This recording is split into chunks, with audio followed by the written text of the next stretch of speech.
लखनऊ से मुंबई की ओर रवाना हुई पुष्पक एक्सप्रेस रात के करीब 8 बजे औरंगाबाद के इगतपुरी रेलवे स्टेशन पर रुकी।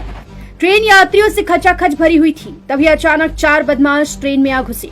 वे स्लीपर कोच के D2 डिब्बे में घुसे थे। पहले तो किसी को भी भनक नहीं लगी कि ये बदमाश है या कोई साधारण यात्री। फिर जैसे ही ट्रेन स्टेशन से चलनी शुरू हुई तो बदमाशों ने अपने पास रखे हथियार निकाल लिए। बदमाशों के पास हथियार देख ट्रेन के अंदर मौजूद यात्री घबरा गए।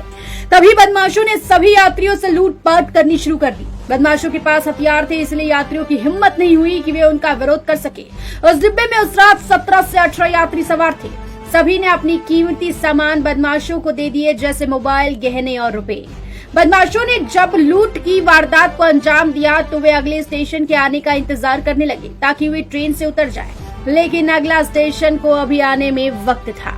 बदमाश इंतजार कर ही रहे थे। तभी उनमें से एक की नजर डिब्बे में बैठी 20 साल की विवाहिता पर पड़ी, जो कि अपने पति के साथ ट्रेन में सफर कर रही थी। वो बदमाश उसे देखते ही गंदे इशारा करने लगे। पहले तो विवाहिता उसकी हरकतों को नजरअंदाज करती रही, लेकिन जब बदमाश की हरकतें कुछ ज्यादा ही बढ़ने लगी तो उसने उसका विरोध करना शुरू कर दिया। लेकिन विवाहिता को नहीं पता था कि आगे उसके साथ क्या होने वाला है। जब विवाहिता ने बदमाश को गंदे इशारे करने के लिए डांट दिया तो वो गुस्से में आ गया। उसने विवाहिता का हाथ पकड़ लिया और उसके साथ अश्लील हरकत करने लगा।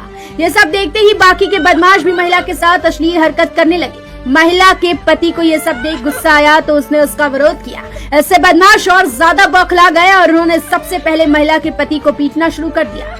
बदमाशों ने फिर एक एक करके महिला के साथ रेप किया। पति मदद के लिए गुहार लगाता रहा, लेकिन वहाँ मौजूद किसी भी यात्री की हिम्मत नहीं हुई कि वो उनकी मदद कर सके।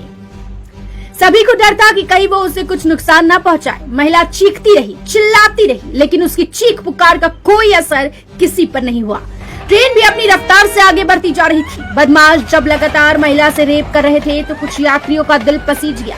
उन्होंने महिला की मदद करनी चाहिए। वे ट्रेन की चेन खींचने लगे, लेकिन उन गुंडों ने उन लोगों को भी पीट दिया। किसी भी यात्री के पास फोन भी तो नहीं था, क्योंकि सभी लोगों के फोन बदमाशों ने जब्त कर लिए थे। ऐसे में कोई यात्री पुलिस को सूचना देता भी तो कैसे। इस तरह ट्रेन दौड़ती रही और महिला का रेप होता रहा। लाचार पति बदमाशों से गुहार लगाता रहा कि उसकी पत्नी को छोड़, लेकिन बदमाशों पर कुछ असर नहीं हुआ। बता दें, आसपास के डिब्बे में बैठे यात्रियों को भी इसकी भनक नहीं लगी, क्योंकि डिब्बे के दोनों तरफ बदमाश खड़े थे। वो कुछ बहाना बनाकर किसी भी यात्री को अंदर ही नहीं आने देते। फिर इसी तरह आगे कसारा स्टेशन आया। बदमाशों ने सभी यात्रियों को कहा कि अगर किसी ने भी शोर मचाने की कोशिश की तो अच्छा नहीं होगा। फिर ट्रेन जैसे ही स्टेशन पर रुकी, एक यात्री ने हिम्मत करके स्टेशन पर मौजूद जीआरपी के जवान को इशारा किया कि वो लोग खतरे में हैं। जवान भी इशारा समझ गया। उसने चिल्लाते हुए कहा कि हमें बचाओ, जान खतरे में है। बता दे, तब तक बदमाश ट्रेन से उतरे नहीं थे। वे बस सही समय का इंतजार कर रहे थे। तभी जवान ने जीआरपी के अन्य जवानों को इसकी सूचना दी। बिना मौका गवाए सभी जवान ट्रेन के उस डिब्बे में चढ़ गए।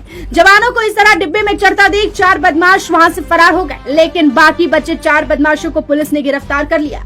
बदमाशों के गिरफ्तार होते ही पुलिस को यात्री ने सारी घटना बताई, जिसके बाद जीआरपी के जवानों ने विवाहिता और उसके पति को सबसे पहले अस्पताल पहुंचाया। इस मामले से हर कोई सदमे में है।